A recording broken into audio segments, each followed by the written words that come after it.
Welcome back to Karthik bio academy YouTube channel. ఏపీలో ఈ మంత్లోనే మనకి డిఎస్సి నోటిఫికేషన్ అయితే రాబోతుంది. ఎస్సీ వర్గీకరణ తర్వాత డిఎస్సి ఉంటుంది, అది కూడా ఈ మంత్లోనే క్లియర్ అవుతాయి. నో ప్రాబ్లం, మీరు రెడీగా చదవడానికి అయితే ప్రయత్నం చేయండి. ఓకే, ఎవరైతే ఏపీలో స్కూల్ అసిస్టెంట్ బయాలజికల్ సైన్స్ చదువుతున్నారో వాళ్ళు మెథడాలజీ కోసం ఈ వీడియో చేస్తున్నాము. తెలుగు అకాడమీ బుక్స్ని లైన్ టు లైన్ చెప్పుకుంటూ వస్తున్నాము. ఈ వీడియో తెలుగు మీడియం అయినప్పటికీ కూడా పీజీటీలు టీజీటీలు రాసే వారికి కూడా మీరు కూడా వింటే మనకి ఎగ్జామ్ పాయింట్ ఆఫ్ వ్యూలో క్వశ్చన్ ఇంగ్లీష్ మీడియంలో ఉన్నప్పటికీ కూడా మనం ఆన్సర్ చేయవచ్చు కూడా. ఓకే, లాస్ట్ వీడియోలో మనం అయితే మీకు పీడిఎఫ్ చదవమని చెప్పాను. పేజ్ నెంబర్ 97 వరకు, అంటే 97 పేజ్ నెంబర్ 96, తర్వాత 95, 94, తర్వాత మనకి 93. ఈ పేజీలో ఉన్నటువంటి జ్ఞానాత్మక రంగము, భావావేశ రంగము, మానసిక చలనాత్మక రంగము, psychomotor domain, affective domain and cognitive domain యొక్క లక్ష్యాలు మీరు చదువుకోండి అని చెప్పిన ఈజీగానే ఉంటుంది. మీ దగ్గర volume 1 Telugu academy bio method book ఉంటే అది చదవండి. మీ దగ్గర బుక్ లేకపోతే సేమ్ యాస్టీస్గా ఈ టాపిక్ వరకు నేను రాసిన బుక్లో ఈ బుక్ నుంచి తీసుకున్నాను కాబట్టి మీరు Karthik bio academy app Google play స్టోర్లో అందుబాటులో ఉంటుంది. మీరు డౌన్లోడ్ చేసుకొని ఫ్రీ స్టడీ మెటీరియల్ ఆప్షన్ ఒకటి ఉంటుంది. దానిలో నేను రాసినటువంటి ఏపీ మెథడ్ బుక్ అయితే పీడిఎఫ్ అప్లోడ్ చేశాను, అది మీరు డౌన్లోడ్ చేసుకొని చదువుకోవచ్చు. ఈ టాపిక్ అంతా కూడా కాపీ పేస్ట్ చేశాను అంతే, ఇక ఏం మార్చలేదు. ఓకే, సో ఇప్పుడు ఈ వీడియోలో మనం చాలా ఇంపార్టెంట్ ఒక బిట్ అయితే గ్యారంటీగా వస్తుంది. బ్లూమ్స్ విద్యా లక్ష్యాలు కంటే రివైజ్డ్ బ్లూమ్ టాక్సానమీ ఎక్కువ ఇస్తాడు ఎగ్జామ్ పాయింట్ ఆఫ్ వ్యూలో. ఒక 2-3 బిట్లు వస్తాయి. దాన్ని మనం సవరించబడిన బ్లూమ్స్ విద్యా లక్ష్యాల వర్గీకరణ అంటాము. Revised Bloom taxonomy of education objective. మరి బ్లూమ్స్ యొక్క విద్యా లక్ష్యాల్ని ఏ విధంగా సవరించారు వీళ్ళు, దీనికి యొక్క మెయిన్ కాన్సెప్ట్ ఏంటి, ఎప్పుడు సవరించారని చెప్పేసి ప్రతి ఎగ్జామ్లో ఇయర్ అడుగుతారు. 2001లో సవరించారు. 1956లో ఉన్నటువంటి బెంజమిన్ ఎస్ బ్లూమ్ విద్యా లక్ష్యాల వర్గీకరణ అనేది ఎప్పుడు సవరించబడిందంటే 2001. ఎవరంటే అండర్సన్ అండ్ క్రాత్వాల్, గుర్తుపెట్టుకోండి. ఓకే, తర్వాత మాట్లాడదాం మనం. సో తెలుగు అకాడమీ బుక్ని లైన్ టు లైన్ ఎవరు చెప్పరు సామాన్యంగా. మన లైన్ టు లైన్ ఎందుకు చెప్తున్నామంటే ఏ మూల నుంచైనా బిట్ రావడానికి అవకాశం ఉంటుంది, మన బిట్ పోకూడదు అనేటువంటి ఉద్దేశంతో. మరి టైం టేకన్ అయినప్పటికీ కూడా మనం ఇంకా డిఎస్సి నోటిఫికేషన్ వస్తే మన వీడియోస్ ఇంకా ఫాస్ట్గా అవుతాయి. ఈ లోపే మనం అవజేయడానికి అయితే ప్రయత్నం చేద్దాం. ఓకే, లేట్ చేయకుండా వీడియోలోకి వెళ్దాము.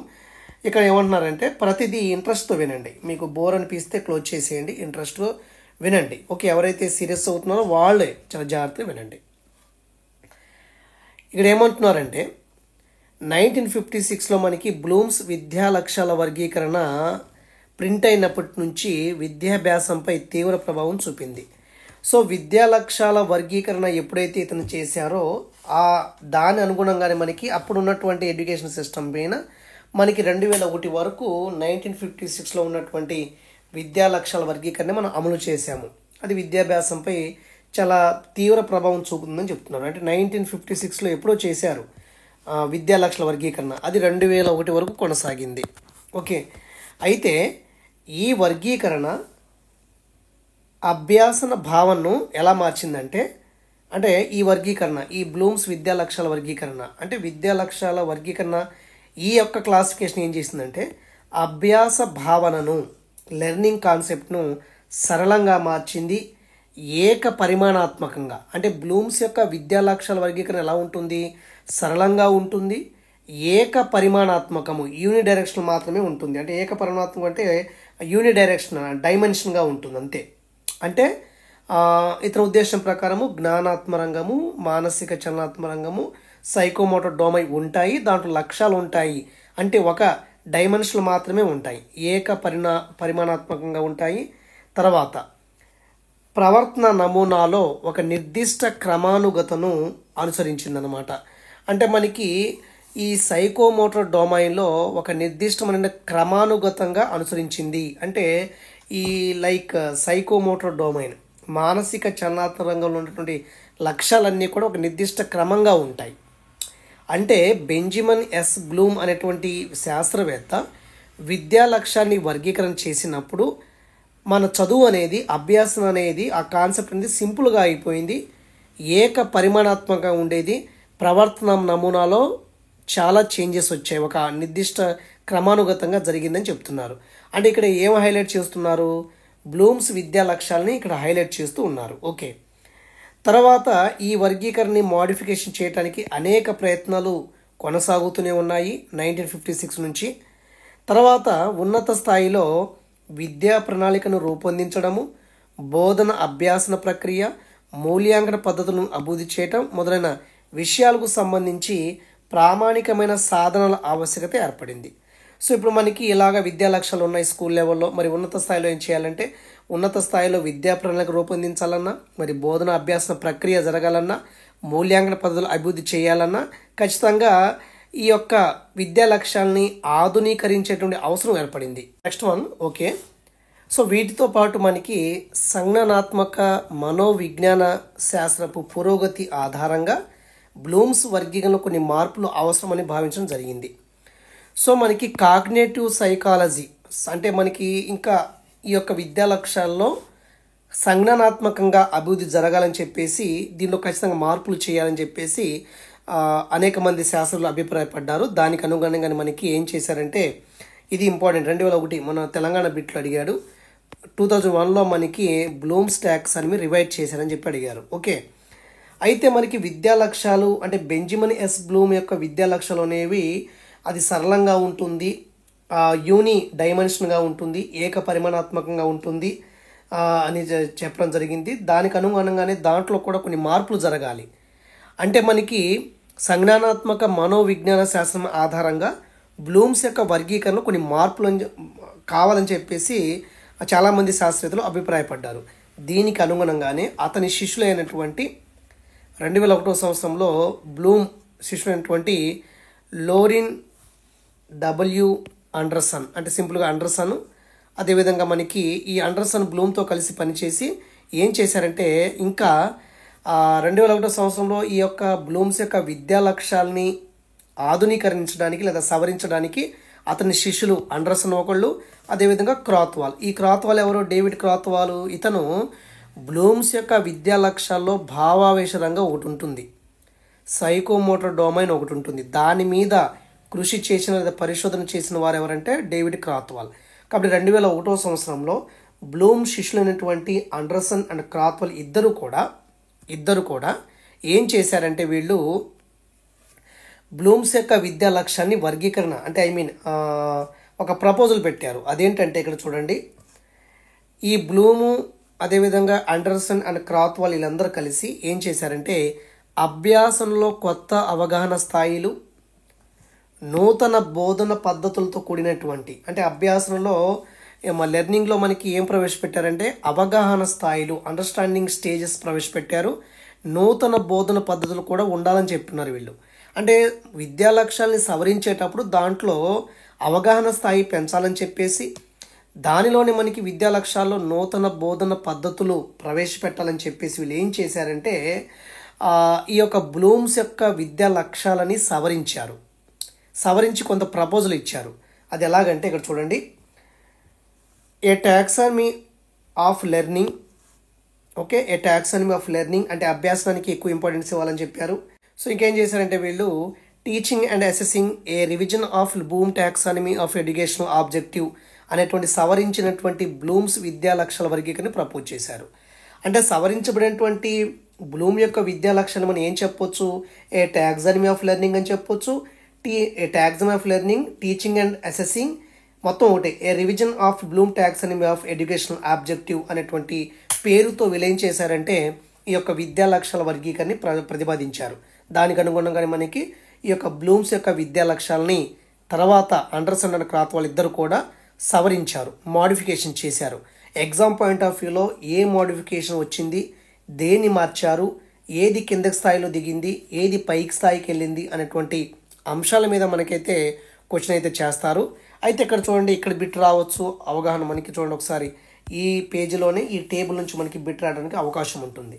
ఎలాగంటే 1956లో మనకి బ్లూమ్స్ విద్యా లక్ష్యాల వర్గీకరణ వచ్చింది. అయితే 2001లో దానికి సవరించారు. ఇది మామూలుగా బ్లూమ్స్ విద్యా లక్ష్యాల వర్గీకరణ, ఇది సవరించబడినటువంటి బ్లూమ్స్ విద్యా లక్ష్యాల వర్గీకరణ, రివైజ్డ్ బ్లూమ్ టాక్సానమీ. ఎవరో ఆండర్సన్ అండ్ క్రాత్వాల్ అండ్ కొంతమంది ఉన్నారు 2001లో. మరి బ్లూమ్స్ విద్యా లక్షల వర్గీకరణ 1956లో వచ్చింది. ఒక్కసారి మనం అయితే ఇతను ఏం చేశారంటే సాధారణంగా బ్లూమ్స్ యొక్క జ్ఞానాత్మ రంగములో మానసిక చలనాత్మ రంగము లైక్ మనకి ఇంకోటి ఉండదు కదా, లైక్ మానసిక చలనాత్మ రంగం ఒకటి, అదేవిధంగా ఎఫెక్టివ్ డొమైన్ ఒకటి, కాగ్నిటివ్ డొమైన్. మరి దేన్ని వీళ్ళు మాడిఫై చేశారు? ఓన్లీ జ్ఞానాత్మ రంగాన్ని మాత్రమే వీళ్ళు ఏం చేశారంటే మాడిఫై చేశారు. అది ఇంపార్టెంట్ బిట్ అది మనకి. కాబట్టి వీళ్ళు కేవలం జ్ఞానాత్మక రంగం, ఒకసారి నీట్గా రాస్తాను,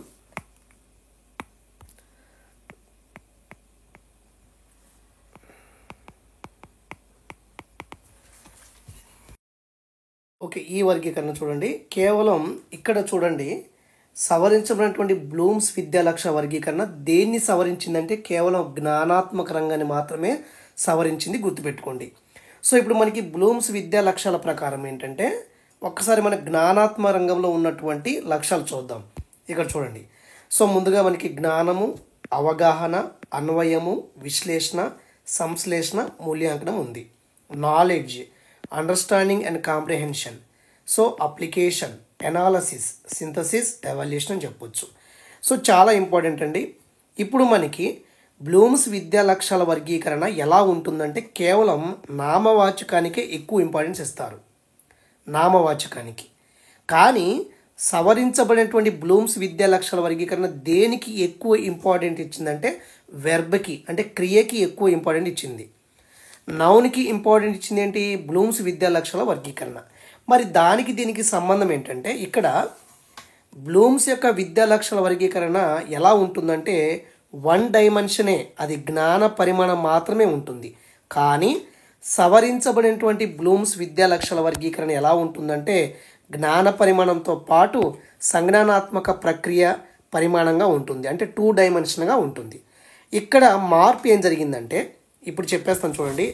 ఇక్కడ జ్ఞానం అనేది జ్ఞాపకం ఉంచుకోవడంగా మారింది, నాలెడ్జ్ అనేది రిమెంబరింగ్గా మారింది, అవగాహన అనేది అవగాహన చేసుకోవటం, ఉంచుకోవటము, అన్వయించడము, విశ్లేషించడము, చేయడము, సృష్టించడం, ప్రతి దాంట్లో మనకి ఏముంది?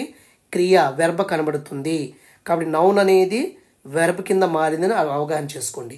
అవగాహన అనేటువంటి లక్ష్యం అనేది అండర్స్టాండింగ్గా మారింది, ఓకే, అవగాహన చేసుకోవడంగా మారింది, ఓకే. ఇక్కడ మీరు ఇంగ్లీష్లో మీరు కన్ఫ్యూజ్ కాకుండా తెలుగులో చూడండి. అవగాహన చేసుకోవటము. అన్వయం అనేది అన్వయించడంగా మారింది, విశ్లేషణ అనేది విశ్లేషించడంగా మారింది. ఇక్కడ మనకి బిట్ వస్తుంది. ఎలాగంటే బ్లూమ్స్ విద్యా లక్ష్యాల వర్గీకరణలో 5వ స్థాయిలో ఉండేటువంటి సంశ్లేషణ అనేటువంటి లక్ష్యం అనేది 6వ స్థానానికి వెళ్ళిపోయి ఎలా మారిందంటే సృష్టించడం కింద మారింది. మోస్ట్ ఇంపార్టెంట్ బిట్ ఇది, ఓకే. బ్లూమ్స్ యొక్క విద్యా లక్ష్యాల వర్గీకరణలో సంశ్లేషణ 5వ స్థాయిలో ఉన్నటువంటి సంశ్లేషణ అనేటువంటి ఈ యొక్క లక్ష్యం అనేది సవరించబడినటువంటి విద్యా లక్ష్యాల వర్గీకరణలో 6వ స్థాయికి వెళ్ళి సృష్టించడం కింద మారింది. ఇంకో ముఖ్యమైన ఇంపార్టెంట్ ఏంటంటే 6వ స్థాయిలో అత్యున్నత స్థాయిలో ఉన్నటువంటి మూల్యాంకనం అనేటువంటి ఈ యొక్క లక్ష్యము బ్లూమ్స్ యొక్క విద్యా లక్ష్యాల వర్గీకరణలో ఉన్నటువంటి ఎవాల్యూషన్ అనేది కొంచెం కిందకి ఒక స్టెప్ దిగి 5వ స్థాయికి వచ్చి ఇక్కడ మూల్యాంకనం చేయటం కింద మారింది. అంటే బ్లూమ్స్ యొక్క విద్యా లక్ష్యాల వర్గీకరణలో సంశ్లేషణ అనేది పై స్థాయికి వెళ్ళి సృష్టించడం కింద మారితే బ్లూమ్స్ యొక్క విద్యా లక్ష్యాల వర్గీకరణలో ఉన్నటువంటి మూల్యాంకనం అనేది కింద స్థాయికి దిగి మూల్యాంకనం చేయడం కింద మారింది. ఇది మనకున్నటువంటి మెయిన్ మార్పులు. పాత అంటే బ్లూమ్స్ విద్యా లక్ష్యాల వర్గీకరణకిను సవరించబడినటువంటి బ్లూమ్స్ యొక్క విద్యా లక్ష్యాల వర్గీకరణకి తేడా అది, ఓకే.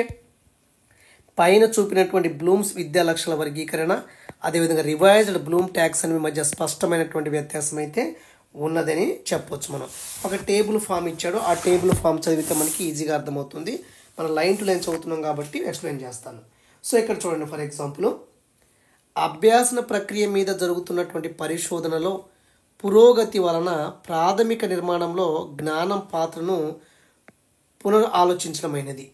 అంటే మనకి సాధారణంగా ఈ లెర్నింగ్ ప్రాసెస్ మీద జరుగుతున్నటువంటి రీసెర్చ్లో ఎక్కువ దేని గురించి ఇంపార్టెన్స్ ఇచ్చారంటే నాలెడ్జ్ గురించి ఎక్కువ ఆలోచించారు. ఓకే, అయితే అంతిమంగా ఏమైందంటే జ్ఞానం నుంచి అంటే నామవాచకము క్రియాభాగాలను అంతర్లీనం చేశారు.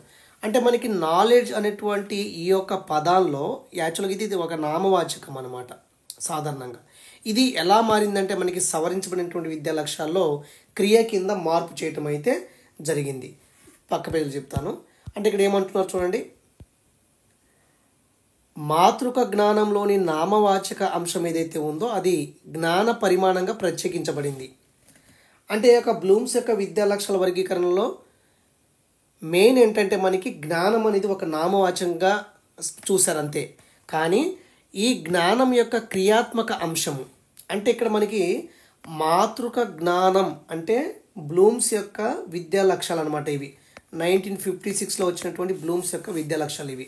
దీంట్లో మెయిన్గా ఏముందో మనకి నామవాచక అంశం మాత్రమే ఉంది, ఎక్కువ నౌన్ ఉన్నాయి. కేవలం అక్కడ జ్ఞానాన్ని కేవలం జ్ఞాన పరిమాణంగా మాత్రమే పరిగణించారు, జ్ఞానం అనేటువంటి నాలెడ్జ్ని, లక్ష్యాన్ని. కానీ సవరించబడినటువంటి విద్యా లక్ష్యాల వర్గీకరణలో జ్ఞానం అనే లక్ష్యాన్ని ఎలా చూశారు, క్రియాత్మక అంశంగా చూశారు. మరి విద్యా లక్ష్యాల బ్లూమ్స్ యొక్క విద్యా లక్ష్యాల వర్గీకరణలో నామవాచక అంశంగా చూశారు. అదేవిధంగా మనకి సవరించబడినటువంటి విద్యా లక్ష్యాల్లో దాన్ని ఏం చూశారు, జ్ఞానాన్ని ఎలా చూశారు, క్రియాత్మక అంశంగా చూసి ఎలా మార్పు చేశారంటే జ్ఞాపకం ఉంచుకోవడంగా మార్చారు. అంటే నాలెడ్జ్ అనేటువంటి పదాన్ని జ్ఞాపకం ఉంచుకోవడంగా మార్పు చేశారు. ఓకే, జ్ఞాపకం ఉంచుకోవటం అనేది మొదటి లక్ష్యం అవుతుంది సవరించబడినటువంటి విద్యా లక్ష్యాల్లో. దాంతోపాటు మొత్తం 6 లక్ష్యాలని కలిపి ఏమన్నారంటే సంజ్ఞానాత్మక ప్రక్రియ పరిమాణం అన్నాము. ఓకే, జ్ఞాపకం ఉంచుకోవడంతో పాటు మొత్తం 6 లక్ష్యాలు ఉంటాయి. అంటే జ్ఞాపకం ఉంచుకోవటము, అవగాహన చేసుకోవటము, అన్వయించడము, విశ్లేషించడము, మూల్యాంకనం చేయటము, సృష్టించడము. ఈ 6 లక్ష్యాల్ని కలిపి ఏమన్నారంటే కాగ్నేటివ్ ప్రాసెస్ డైమెన్షన్ అన్నారు. అంటే సంజ్ఞానాత్మక ప్రక్రియ పరిమాణం. ఎగ్జామ్లో అడగవచ్చు, సవరించబడినటువంటి విద్యా లక్ష్యాల వర్గీకరణ ఎటువంటి డైమెన్షన్కి చెందింది, ఎటువంటి పరిమాణానికి సంబంధించిందంటే కాగ్నేటివ్ ప్రాసెస్ డైమెన్షన్ అని చెప్పొచ్చు, సంజ్ఞానాత్మక ప్రక్రియ పరిమాణం అని చెప్పొచ్చు. ఓకే, కానీ అది తర్వాత మీకు టేబుల్లో మీకు చూపిస్తాను. ఇంకా మనకి ఈ సవరించబడినటువంటి విద్యా లక్ష్యాల వర్గీకరణ సంజ్ఞానాత్మక ప్రక్రియతో పాటు ఏముంది, జ్ఞాన పరిమాణం కూడా ఉంది. ఇది గుర్తుపెట్టుకోండి. సంజ్ఞానాత్మక ప్రక్రియ పరిమాణంతో పాటు ఈ సవరించబడినటువంటి విద్యా లక్ష్యాల్లో మనకి ఈ వర్గీకరణ ఎలాంటిదంటే ద్విపరిమాణాత్మకము, బై డైమెన్షన్. ఒకటి జ్ఞాన పరిమాణం, గుర్తుపెట్టుకోండి. ఒకటి జ్ఞాన పరిమాణము, రెండోది వచ్చేసి సంజ్ఞానాత్మక ప్రక్రియ పరిమాణము. అంటే సవరించబడినటువంటి విద్యా లక్ష్యాల వర్గీకరణ అనేది ద్విపరిమాణాత్మకంగా ఉంటుంది. అంటే జ్ఞాన పరిమాణాన్ని కలిగి ఉంటుంది, సంజ్ఞాన ప్రక్రియ పరిమాణాన్ని కలిగి ఉంటుంది. కానీ బ్లూమ్స్ యొక్క విద్యా లక్ష్యాల వర్గీకరణ ఏంటి, కేవలం అది ఏక పరిమాణాత్మకమే, అంటే జ్ఞాన పరిమాణాన్ని మాత్రమే కలిగి ఉంటుంది. ఓకే, ఇక్కడ ఈ పేజీ వెరీ వెరీ ఇంపార్టెంట్. ఈ పేరా చూడండి, ఎంత టైం పడుతుందో మనకి చూద్దాం. టైం పట్టినా కూడా మనకి ఎక్కడైతే ఇంపార్టెంట్ ఉందో అక్కడ చెప్పడానికి ప్రయత్నం చేస్తాను. ఈ పారాగ్రాఫ్ మీకు ఖచ్చితంగా రావాలి. ఎందుకంటే ఇక్కడ చూడండి, బ్లూమ్స్ వర్గీకరణలో అత్యున్నత స్థాయి ఏంటి, మూల్యాంకనం. ఆల్రెడీ ఎక్స్ప్లెయిన్ చేశాను మీకు, చాలా జాగ్రత్త వినాలి. మామూలుగా బ్లూమ్స్ వర్గీకరణలో అత్యున్నత స్థాయి 6వ లక్ష్యమైనటువంటి మూల్యాంకనం. కానీ సవరించినటువంటి వర్గీకరణలో అత్యున్నత స్థాయి ఏంటి, సృష్టించడం. అంతే కదా. బ్లూమ్స్ వర్గీకరణలో అత్యున్నత స్థాయి ఏంటంటే మూల్యాంకనము. కానీ సవరించబడినటువంటి వర్గీకరణలో అత్యున్నత స్థాయి ఏంటంటే సృష్టించడం. ఇది ఒక పాయింట్ గుర్తుపెట్టుకోండి. తర్వాత ఇక్కడ ఇది ఒక పాయింట్ గుర్తుపెట్టుకోండి. రెండోది ఏంటంటే మనకి చూడండి, బ్లూమ్స్ వర్గీకరణలో 5వ స్థాయిలో సంశ్లేషణ ఉండేది. కానీ బ్లూమ్స్ వర్గీకరణలో 5వ స్థాయిలో సంశ్లేషణ, 6వ స్థాయిలో మూల్యాంకనం ఏమయ్యాయి, విలోమం చేయబడ్డాయి. అంటే అటు ఇటు మారాయి. 5వ స్థాయిలో ఉన్నటువంటి సంశ్లేషణ పైకి వెళ్ళిపోయి సృష్టించడం కింద మారింది అనే లక్షణం కింద మారింది.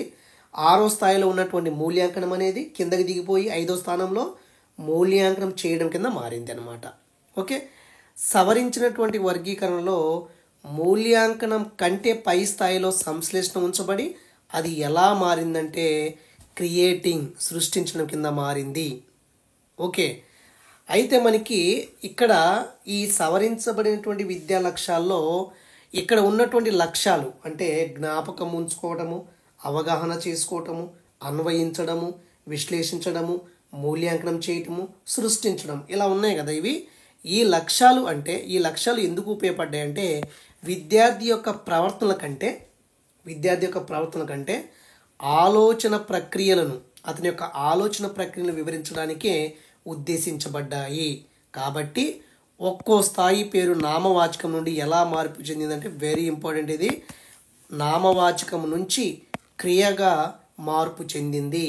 నామవాచకం అంటే బ్లూమ్స్ యొక్క విద్యా లక్ష్యాల వర్గీకరణలో ఉన్నటువంటి లక్ష్యాలు అన్నీ కూడా నామవాచక అంశాలు అయితే సవరించబడినటువంటి బ్లూమ్స్ విద్యా లక్ష్యాల వర్గీకరణలో అన్నీ కూడా మనకి క్రియాపదంగా మార్పు చేయడం జరిగింది. చాలా చాలా చాలా ఇంపార్టెంట్. అయితే ఈ సవరించినటువంటి వర్గీకరణలో ఆలోచన నైపుణ్యాలు ప్రాథమిక దశ వైపు అంటే మనకి సాధారణంగా ఎలా అయిందంటే జ్ఞాపకం ఉంచుకోవడం నుంచి సృష్టించడం వరకు. ఫర్ ఎగ్జాంపుల్ మనకి బ్లూమ్స్ యొక్క విద్యా లక్ష్యాల వర్గీకరణలో ముందుగా జ్ఞానం ఉంటుంది స్టార్టింగ్లో, మూల్యాంకనం వైపు ఆధిపత్య శ్రేణిలో అమరి ఉంటాయి. కానీ సవరించబడినటువంటి విద్యా లక్ష్యాలు చూడండి, జ్ఞాపకం ఉంచుకోవటము, అదేవిధంగా సృష్టించడము. జ్ఞాపకం ఉంచుకోవటము మొదటి స్థాయి అయితే అత్యున్నత స్థాయి ఏంటంటే సృష్టించడం. ఈ పేరా చాలా ఇంపార్టెంట్, ఇక్కడ నుంచే బిట్ రావడానికి అవకాశం అయితే ఉంటుంది. ఈ పేరా చదువుకోండి, చాలా ఇంపార్టెంట్ ఇది. ఓకేనండి. ఇప్పుడు ఒకసారి ఎక్కడైనా మిస్టేక్స్ చెప్తే మీరు ఏం చేస్తారంటే 9010407013 అనేటువంటి నెంబర్కి వాయిస్ మెసేజ్ పెట్టేయండి. ఓకే, నేను మీకు రిప్లై ఇస్తాను. రిప్లై కాకపోతే ఒక్కోసారి ఇవ్వకపోవచ్చు, దయచేసి అర్థం చేసుకోండి. 1 minute. రైట్.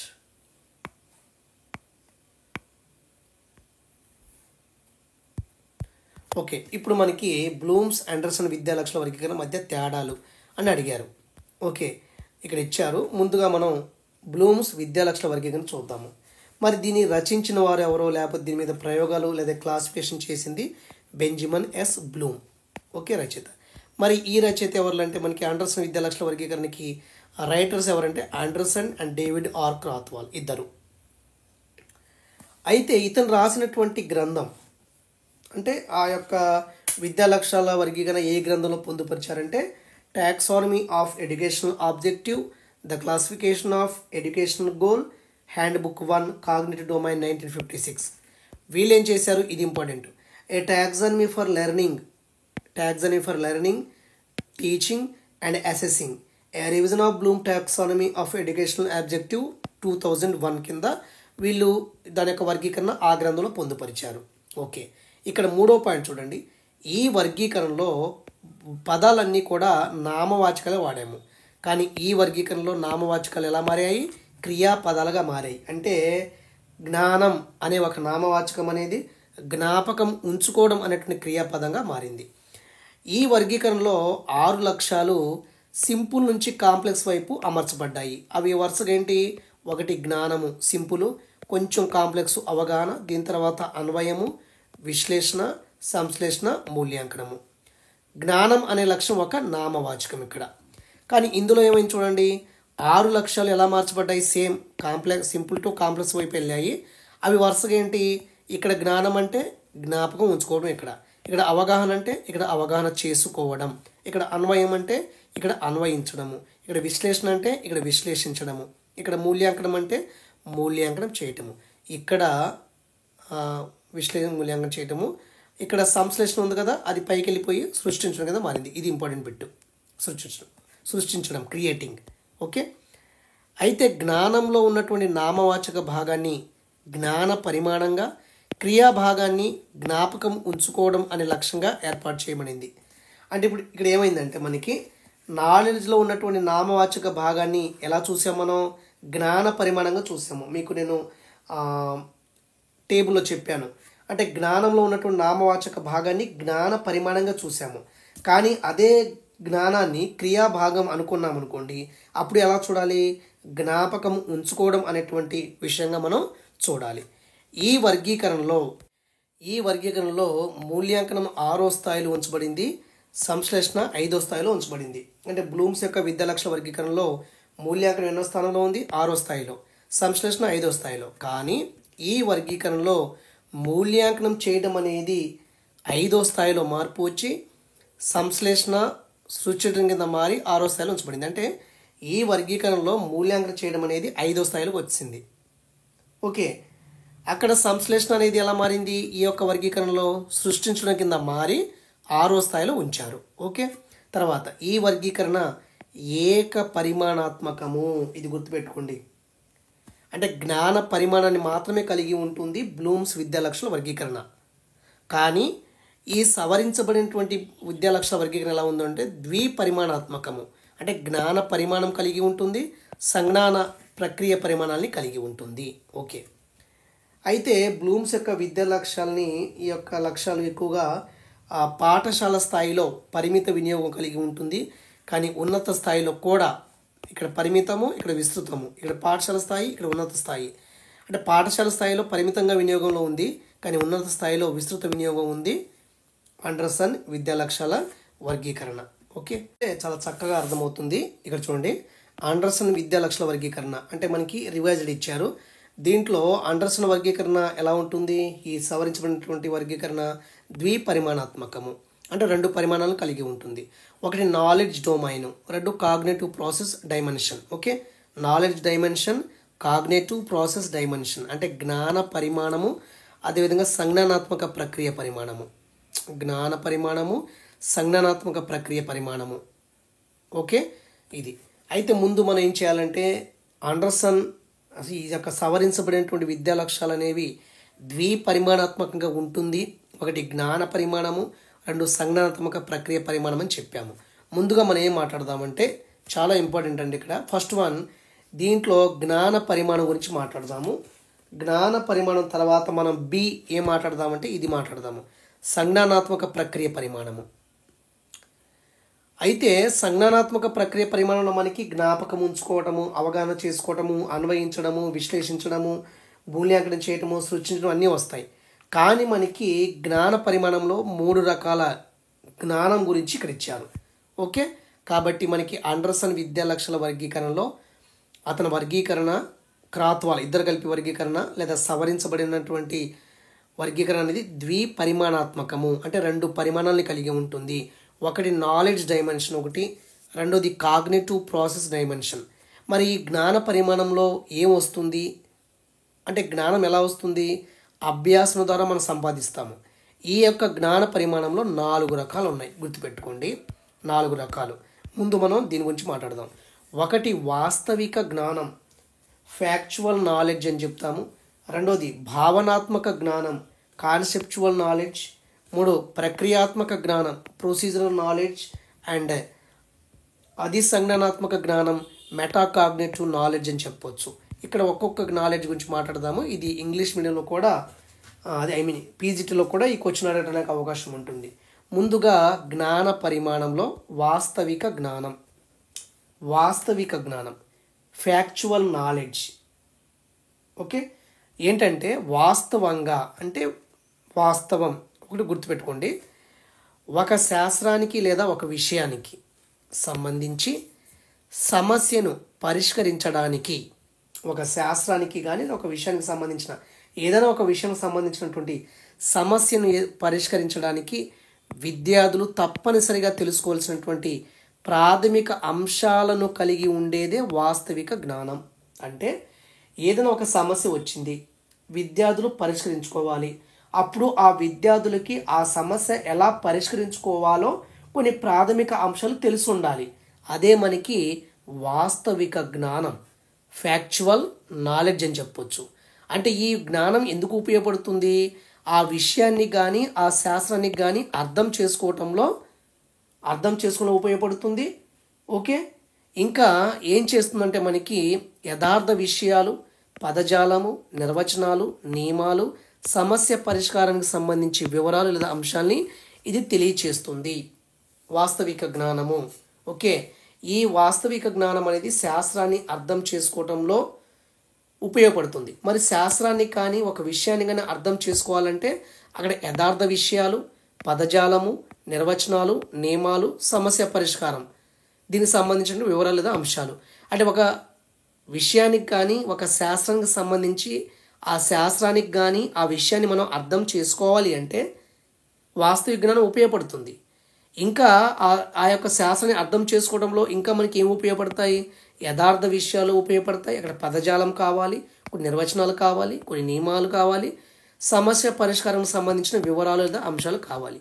మొత్తానికి ఏంటంటే వాస్తవిక జ్ఞానం అంటే ఏదైనా ఒక విషయానికి సంబంధించి ఒక విషయంలో ప్రాబ్లం వచ్చింది, ఆ సమస్యను పరిష్కరించడానికి విద్యార్థులు తప్పనిసరిగా తెలుసుకోవాల్సినటువంటి ప్రాథమిక అంశాలని కలిగి ఉండేటువంటి జ్ఞానాన్ని మనం వాస్తవిక జ్ఞానం అంటాము. అంటే ఏంటి గుర్తుపెట్టుకుని చాలు. రెండోది భావనాత్మక జ్ఞానం, కాన్సెప్చువల్ నాలెడ్జ్ అని చెప్తున్నారు. ఓకే, ఇదేంటి, ఎలాంటి జ్ఞానం ఇది? ఒక పెద్ద నిర్మాణంలోని ప్రాథమిక అంశాలు వాటి మధ్య పరస్పర సంబంధాలతో కలిసి పనిచేసే విధానం గురించి జ్ఞానం. ఓకే, ఒక పెద్ద నిర్మాణంలో ఉన్నటువంటి ప్రాథమిక అంశాలు వాటి మధ్య పరస్పర సంబంధాలతో కలిసి పనిచేసే విధానం గురించి జ్ఞానము. ఒక పెద్ద సమస్యని మనం క్లారిఫై చేసేటప్పుడు, ఓవర్కమ్ చేసేటప్పుడు దాంట్లో కొన్ని ప్రాథమిక అంశాలు ఉంటాయి, ఒకటి కంటే ఎక్కువ ప్రాథమిక అంశాలు ఉంటాయి. వాటి మధ్య పరస్పర సంబంధాన్ని ఏర్పరిచి ఆ పెద్ద సమస్యని మనం పరిష్కరించేటువంటి జ్ఞానం, అదే మనకి కాన్సెప్చువల్ నాలెడ్జ్ అని చెప్పొచ్చు. మరి ప్రక్రియాత్మక జ్ఞానం అంటే ఏంటంటే ఒక శాస్త్రానికి, విషయానికి లేదా రంగానికి, ఏదో ఒక శాస్త్రానికి కావచ్చు, ఒక విషయానికి కావచ్చు, ఒక రంగానికి, ఒక డొమైన్కి కావచ్చు, సంబంధించిన అన్వేషణ పద్ధతులు, నిర్దిష్ట నైపుణ్యాలు, సాంకేతికతలో ఉన్నటువంటి పరిజ్ఞానం. అంటే ఒక శాస్త్రానికి కానీ, ఒక విషయానికి కానీ, ఒక రంగానికి సంబంధించి కొంత ఫర్ ఎగ్జాంపుల్ ప్రొసీజర్ ఉంటుంది, ప్రక్రియ ఉంటుందన్నమాట. అంటే ఆ యొక్క శాస్త్రంలో కానీ, ఆ విషయంలో కానీ, ఆ రంగంలో కానీ ఏమైనా సమస్యలు ఉన్నప్పుడు వాటిని ఓవర్కమ్ చేసుకోవటానికి కొన్ని అన్వేషణ పద్ధతులు కావాలి, కొన్ని స్కిల్స్ కావాలి, కొన్ని టెక్నాలజీ కావాలి. అటువంటి అంటే అన్వేషణ పద్ధతులు, నిర్దిష్ట నైపుణ్యాలు, సాంకేతికతలు కలిగి ఉన్నటువంటి జ్ఞానమే ప్రక్రియాత్మక జ్ఞానం. ఇక్కడ మనకి వర్గీకరణలు, సూత్రాలు, సాధారణీకరణాలు, సిద్ధాంతాలు, నమూనాలు లేదా నిర్మాణ సహసంబంధ పరిజ్ఞానం ఇవన్నీ కలిగి ఉండేది భావనాత్మక జ్ఞానం అని చెప్పొచ్చు. యథార్థ విషయాలు, పదజాలము, నిర్వచనాలు, నియమాలు, సమస్య పరిష్కారానికి సంబంధించిన వివరాలు అన్నీ కలిగి ఉండేది వాస్తవిక జ్ఞానం. ఓకే, తర్వాత మనకి అధిసంజ్ఞానాత్మక జ్ఞానం, మెటా కాగ్నిటివ్ నాలెడ్జ్ అంటే ఏంటంటే అసలు కాగ్నిటివ్ అంటే ఏంటి, సంజ్ఞానాత్మకం అంటే ఏంటి? ఒక వ్యక్తికి ఉండేటువంటి జ్ఞానం. ఇప్పుడు నేను ఉన్నాను అనుకోండి, నాకు ఉన్నటువంటి నాలెడ్జే నాకు కాగ్నేటివ్ అవుతుంది, సంజ్ఞానాత్మకం అవుతుంది, అంతే కదా. ఓకే, ఇక్కడ ఒక వ్యక్తి అంటే వ్యక్తి తన స్వంత జ్ఞానం గురించి అవగాహన కలిగి ఉంటాడు. అంటే ఒక వ్యక్తికి తన స్వంత జ్ఞానం ఉంటుంది, ఆ ఒక వ్యక్తికి ఉండేటువంటి స్వంత జ్ఞానాన్ని మనం ఏమంటాము? అది సంజ్ఞానాత్మక జ్ఞానం అంటాము. ఓకే, విద్యార్థి తాను ఎంతవరకు నేర్చుకున్నాడో తెలుసుకొని తద్వారా సంజ్ఞానాత్మకు సంబంధించిన జ్ఞానం కలిగి ఉండడం జరుగుతుంది. ఇది సమస్య పరిష్కారము, సందర్భోచిత ప్రవర్తన, సంజ్ఞానాత్మక విధుల గురించి వ్యూహాత్మక జ్ఞానాన్ని తెలుపుతుంది. అంటే దీనివల్ల మనం ఏమవుతుందంటే ఈ జ్ఞానం వల్ల, ఒక వ్యక్తికి ఉన్నటువంటి జ్ఞానం వల్ల అతనికి వచ్చినటువంటి సమస్యను పరిష్కరించుకుంటాడు, సందర్భానుసారంగా బిహేవ్ చేస్తాడు. ఓకే, సంజ్ఞానాత్మక విధుల గురించి వ్యూహాత్మక జ్ఞానాన్ని పెంపొందించుకుంటాడు. ఇది ఆండర్సన్ విద్యాలక్షల వర్గీకరణలో, అంటే సవరించబడినటువంటి విద్యాలక్షల వర్గీకరణలో జ్ఞాన పరిమాణం గురించి ఎన్ని జ్ఞానాలు మనకి 4 జ్ఞానాలు ఉంటాయి. Factual knowledge, conceptual knowledge, procedure knowledge and meta cognitive knowledge అని చెప్పొచ్చు. ఓకే, తర్వాత వీడియోలో మనం సంజ్ఞానాత్మక ప్రక్రియ పరిమాణం గురించి మాట్లాడదాం. Okay, thank you.